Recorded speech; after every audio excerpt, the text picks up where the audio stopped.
Migratorios, investigadora del Instituto Mora, para que hable con nosotros sin censura de las noticias más importantes. Gracias por su paciencia, doctora, pero tenía que sacar el foie, tenía que sacarlo del pecho, si no se me hace cáncer. Carambas, estas noticias que ha escuchado mientras espera entrar con nosotros. ¿Cómo le va? Buenas tardes. Pues bien, Vicente, y efectivamente tendría que regañarlos, pero no lo voy a hacer porque yo no regaño a nadie. Digamos, nada más por lo menos me meto ahí luego a opinar y bueno, también de repente salgo embarrada, así que mejor, ya los oí, pero bueno, obviamente pasamos a esta sección y bueno, hablamos de otras cosas, pero está muy interesante y pues muy fuerte porque al final esto que se está revelando que decían ustedes de la supuesta esposa de Peña Nieto en su momento, pues es muy grave y es una hebra que yo creo que nos lleva a muchos otros temas, pues que se decían y se suponían, pero yo creo que van a empezar a salir cosas de este tipo en muchos casos y de mucha gente, pero bueno, yo no creo que ni sorprenda a nadie, fíjate. Digo, obviamente, sorprende cuando ya hay más evidencia o se puede avanzar en la investigación, pero son temas delicadísimos porque te hablan del nivel de abuso y corrupción, considerando lo duro, la pobreza, la violencia que hay en nuestro país. O sea, realmente un nivel de abuso extremo, Vicente. Oiga, pero es que lo de la gaviota es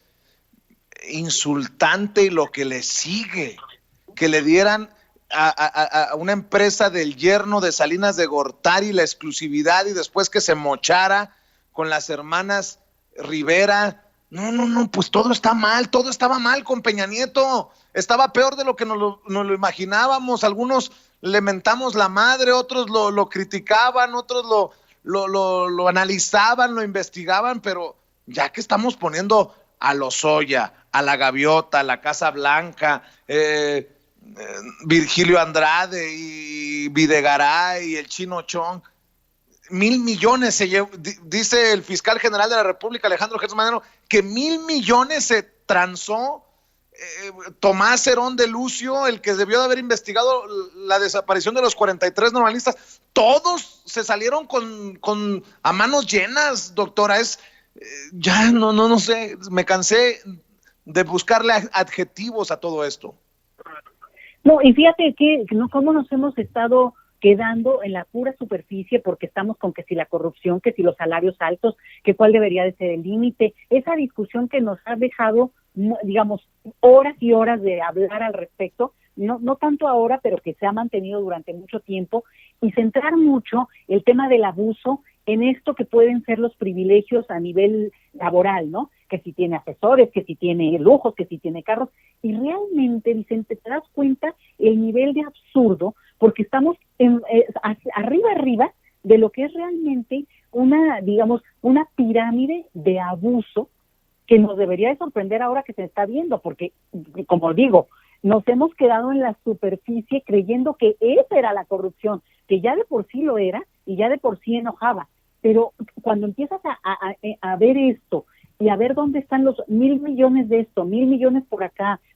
bueno, es obvio que estábamos totalmente cegados o realmente era como demasiado fantasía pensar que podían estar pasando este tipo de cosas donde un presupuesto enorme se iba vía la corrupción, pero realmente para gente que además de por sí ganaba muchísimo, Vicente. O sea, si tú dijeras, es gente que, bueno, de repente no tenía dinero y se vio enriquecida y ahí es donde se descubre, pero no, es gente que de por sí tenía los más altos salarios a nivel del gobierno, con muchísimos privilegios, ya que eso por sí solo generaba riqueza porque no tenían ni siquiera que gastar en lo que comían. Y no, eso era nada más la tapadera, esa era nada más la forma de ocultar el nivel de podredumbre de la manera como se estaban moviendo, Vicente. Oiga, doctora, ¿usted sí cree, hablando del tema de Ayotzinapa, que es la punta del iceberg y que todo esto se puede destrabar, todo en general, con el tema Ayotzinapa? Fíjate que yo creo que es un caso muy importante, no solamente por lo que significa, por lo emblemático, porque ocurrió en tiempo real, todos lo seguimos, todos recordaremos cómo fueron que por horas y que llegaban los mensajes de los jóvenes y de repente resulta que los habían desaparecido, pero en nuestras propias narices. Y entonces, bueno, este tema fue escalando en un panorama de muchísima violencia. porque incluso lo que sorprendía era el hecho de que este caso, digo, por lo horroroso, atraía tal nivel de reflectores y movilizó de tal manera cuando ya en ese momento y 10 años antes, había una cantidad tan importante de gente desaparecida, desplazada, violentada, que los casos son uno tras de otro y el que me diga. Sin embargo, sí creo yo, esto que tú me preguntas, que Ayotzinapa tiene un elemento fundamental, porque de repente se están abriendo muchas de las cosas que, como en el otro tema de la corrupción, que al final es lo mismo, creíamos que era un exceso hasta pensarlas. ¿Cómo te puedes imaginar que la principal persona encargada de llevar a cabo la investigación resulta que es la que lo está encubriendo? O sea, no podrías especular o decir, bueno, a lo mejor son malos policías o son absurdos o no investigan donde deben investigar. No, en realidad hay una trama para encubrir. Y entonces yo creo que con lo que se investigue y se resuelva de esto que constituye las redes, del complot que hay detrás de redes de corrupción, es una forma de que podría llevarnos a entender cómo se da todo este tema de la violencia criminal desde el propio Estado en todos los casos, ¿sí? Porque una persona que de repente está buscando a un familiar, a un ser querido, y llega a la fiscalía o al Ministerio Público o a donde tenga que llegar, con el policía que tenga que llegar del nivel que tú me digas, y resulta que pues tiene que confiar. Y empieza ahí todo un entramado en el cual no avanzan los casos, se congelan, se empantanan, una agencia no le habla a la otra, y pasan horas valiosas para encontrar a esa persona, y al mismo tiempo resulta que es muy probable que esa autoridad es la que está dándole el pitazo al que fue el que violentó a la persona y que la desapareció, la secuestró o lo que sea. Entonces, si esto suena a película de horror, Vicente, creo que estamos viendo una película de horror. Y Ayotzinapa lo que está mostrando es que esa película de horror puede ser el patrón sobre el que se ha montado toda la impunidad en todos los casos en que en este país no se ha logrado dar con el resultado que las personas esperan, y es encontrar a sus seres queridos, o de hecho, ni siquiera tener que buscarlos porque no tendrían por qué haber desaparecido. Entonces, creo que sí es por eso, además del propio caso,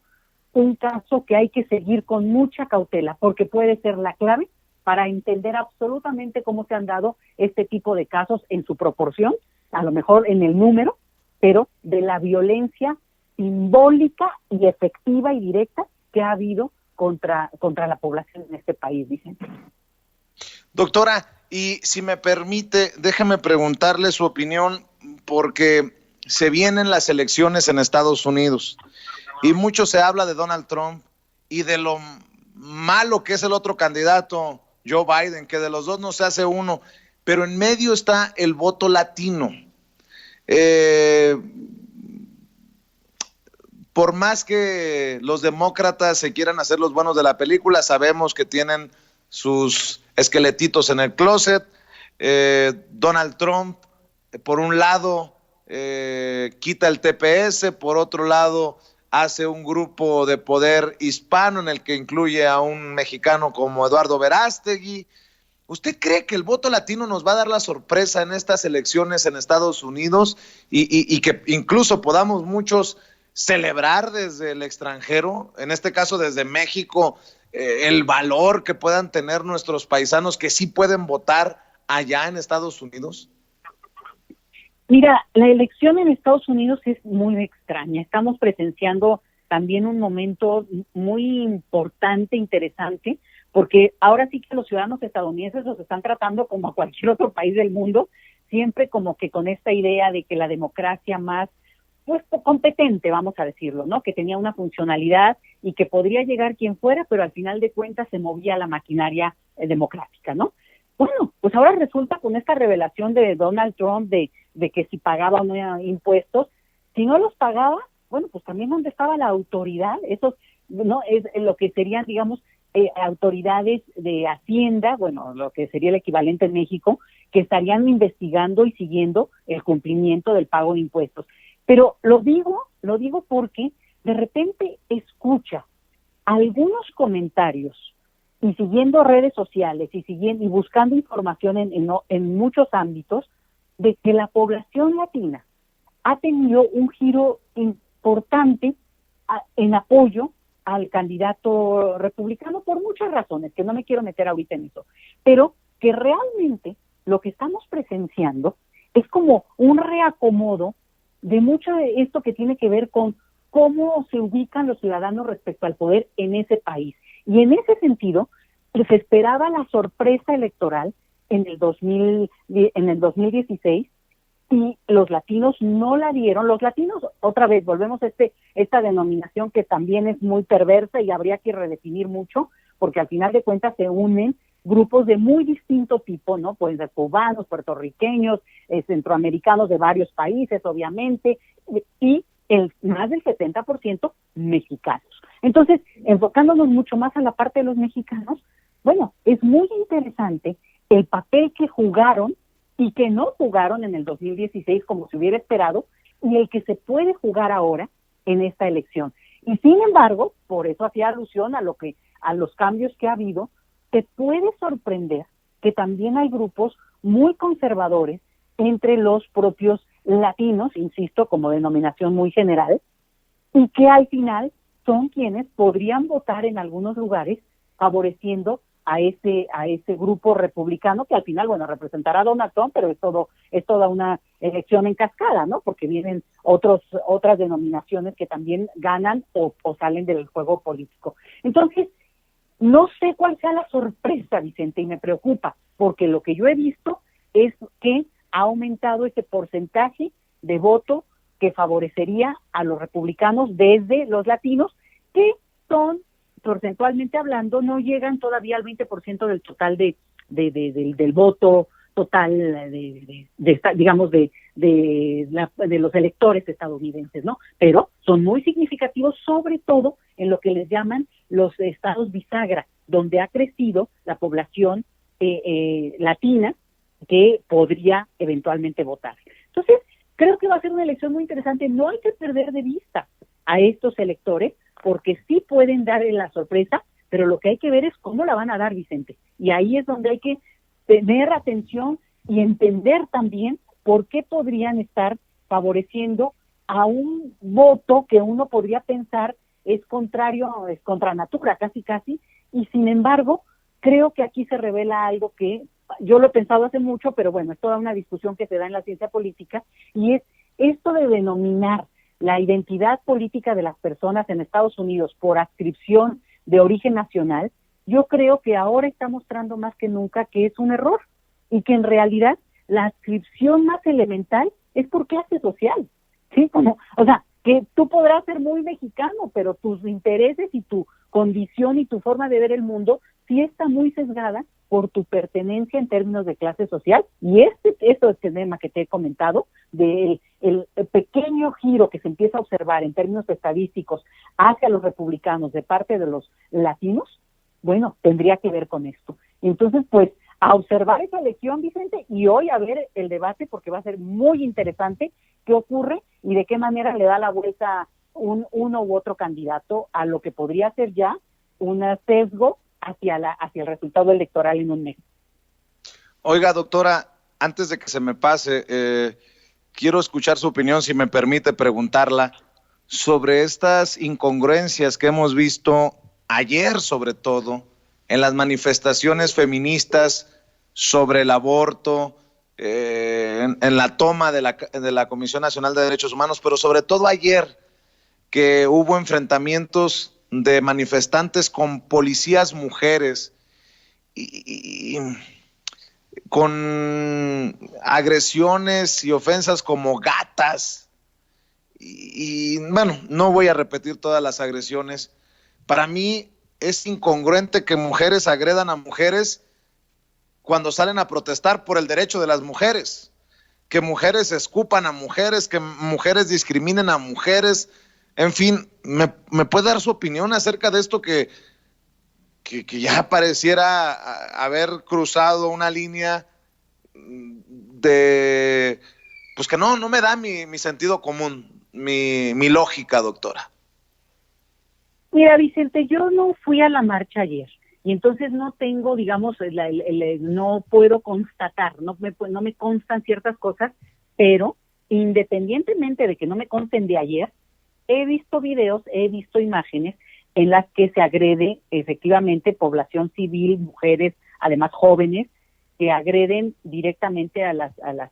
policías, mujeres policías también, en las marchas, que me queda clarísimo que son en la Ciudad de México, pero no necesariamente me consta que sean de ayer. Yo creo que son de ayer, pero lo digo porque, también quiero ser muy clara de que yo no es que estuve ahí ayer. Pero al ver estos videos y tener la claridad de que lo que estoy viendo me parece totalmente fuera de contexto, yo en ese sentido te doy toda la razón, o sea, ¿por qué una mujer va a agredir a otra mujer cuando hay una causa común que tendría que unirnos? Entonces, aquí entra esta parte donde, pues, estamos en un momento, bueno, estamos siempre en un momento, ¿no?, de delicado y complicado, pero ciertamente lo que ocurrió ayer, pues se juntaba con esta presencia de gente de este grupo del señor Lozano que están ahí acampando en el Zócalo, y que son grupos también de extrema derecha, pero no sé si ellos dimensionan lo que se les venía encima, ¿eh? O sea, ahí sí yo diría que mejor salir por piernas, pero creo que ahí se están metiendo también otras fuerzas que no alcanzamos a ver del todo, más allá de este rollo de que si son mujeres o son mujeres contra mujeres o no, o cómo se empieza a empantanar, porque ciertamente a mí sí me parece muy delicado, bueno, por un lado, pues lo que puede ser la función desde el poder de impedir que avanzaran y que si como una fuerza pública muy desplegada para impedir realmente que se llegara al Zócalo, por un lado. O sea, porque podrías decir, bueno, ¿por qué no van a llegar al Zócalo? Se dijo que no podían llegar al Zócalo porque estaba este otro plantón que implicaría algo muy delicado, porque ahí sí estás como en una confrontación. Pero por el otro, tienes a estos grupos de mujeres que se revuelven con muchas otras mujeres que pueden ir a la marcha como yo, que no fui ayer, pero podría estar ahí, y de repente acabas efectivamente adentro de una situación no deseada, porque por lo menos los videos que yo vi, insisto, no sé si eran de ayer, parecía que eran de ayer, bueno, clarísimamente jóvenes, mujeres jóvenes, no jovencitas, jóvenes me refiero, bueno, en sus 20, ¿no? En 20, ya treintaando a lo mejor, empujando de una manera muy agresiva y coordinada, como para empezar a violentar toda la situación, porque obviamente alguien te empuja, pues reacciona. Y eso me parece que sí está como muy armado. ¿Desde dónde? No lo sé, pero me queda clarísimo que no es una cosa espontánea en la que tú digas, bueno, es que me animé y me puse a empujar a todos porque como que me dio emoción, ¿no? No, está totalmente visto así como muy geográficamente de movimiento. Entonces, es delicado, Vicente, es delicado porque yo creo que estamos presenciando algo que va más allá de este asunto de lo de mujeres y se instala en otro tipo de discusión y de digamos, ¿qué está detrás de eso? Es lo que yo creo que habría que, pues, tener más elementos para identificarlo. Doctora, cerremos con una nota emocionante. El Ariel y lo que me mandó, que a mí en lo particular me llenó de mucha emoción. El cine mexicano reconociendo, pues, la creatividad, incluso el compromiso con los temas de sus profesionales. Cuénteme cómo ha vivido esta emoción también de ser tomados en cuenta y de ser galardonados con este documental del que hablamos aquí en Sin Censura ya hace algunos meses. Pues sí, Vicente, hay películas padrísimas que ganaron en el Ariel, y una de ellas, el largometraje de documental, El Guardián de la Memoria de mi amiga, de la directora, productores también, el equipo, Marcela Arteaga, pues que ganó este reconocimiento, y creo que es muy importante porque el tema que toca, y ya lo habíamos platicado en algún otro momento, pues es sobre el desplazamiento forzado por violencia en nuestro país, que lleva a personas a cruzar la frontera y que llega a que se instalen ahí, que alcanzan a ver sus casas desde donde están, pero no pueden regresar. Entonces, es un tema tremendo porque además es en el norte del país, es en una circunstancia muy dolorosa que se ha mantenido y alargado, pero que afortunadamente el tratamiento casi poético, te diría yo, que se hace a esta película, le permite, digamos, contar el relato de una manera distinta, no sin dejar de pues sentir, ¿no? El duelo que esa experiencia está dejando en estas personas. Ahora, sí te quiero decir que hay muchas otras de las películas premiadas que tocan temas muy sensibles y también algunos de migración, digo, ni más ni menos que el que ganó, Ya no estoy aquí, es un tema sobre una migración que también se da producto de una circunstancia de violencia, ¿no? De violencia inminente en, ojo, una de las ciudades más ricas de América Latina, que es Monterrey, que nos ha vendido esta imagen de ciudad cosmopolita, rica, ¿verdad? Con un nivel de desigualdad tremenda que muestra la película. Es buenísima, no sé si ya la viste, y si no la han visto, pues por favor también véanla. Y otra que a mí me parece que es espléndida, a mí me gusta mucho, no ganó solo algunas cosas, pero es la de Sonora, de Alejandro Springal, porque fíjate que es una película histórica, híjole, que es bien fuerte, Vicente, porque ahí sí, algo habíamos comentado, es del racismo contra la población china en México, en los años 30 de nuestro país, más del siglo pasado. Entonces, son versiones fuertes donde nos podemos ver y además hacen honor a lo que es el cine nacional, Vicente, en el sentido de que cómo contamos nuestras historias, y por eso la importancia del cine de cada país, que se cuenta y se describe y se tiene que mostrar visualmente. Y ahí es donde yo decía ayer, me da mucha pena porque desde la academia hemos estudiado todos estos temas muchísimo y hemos publicado muchísimo, pero cuando sale en una película toma una forma en la que, pues yo invito a todos a que ojalá vean el documental del Guardián de la Memoria de Marcela Arteaga, que vean esta película de Sonora que les cuento, por supuesto la galardonada, la más galardonada, Ya no estoy aquí, y pues hay muchas otras películas, digo, no me quiero extender en eso, y te agradezco mucho pues también la oportunidad de mencionarlo, porque es una de las preocupaciones en las que el cine tarda mucho, lleva tiempo, pero al final, mira, nos da el gozo de verlo, pero también la posibilidad de atesorar esas historias de una manera que pues es casi un knockout al que lo está viendo, ¿no? Le representa realmente la posibilidad de entender lo que tal vez dicho, hablado, discutido, escrito, lo que tú quieras, no logra hacer como la imagen visual que tienen tan potente estas películas que te menciono, Vicente. Pues doctora, me da mucho gusto, felicidades, porque es un tema que debe de estar en la mesa del debate público, y sé que usted también le tiene mucho cariño al proyecto, y nosotros desde esta trinchera siempre apoyando, y ojalá que cada vez más personas también la apoye a usted, la siga en Twitter en @LetiChelius, y que continúe fluyendo esta información sin máscaras, esta información que creo que es necesaria para que la gente encuentre más honestidad en estas benditas y malditas redes sociales. Le mando un abrazo, doctora. Un abrazo a ustedes, Vicente, y ya no hagas corajes, por favor, porque las cosas siguen pasando y también hay noticias muy, muy buenas en algunos temas. Entonces, ya, con lo que oí al principio, creo que ya, déjenlo para otro día y avanzar con los temas positivos. Muy bien, doctora, aunque lo dudo, como diría el príncipe de la canción, porque hay muchos temas que todavía me van a hacer ponerle presión a mi hígado.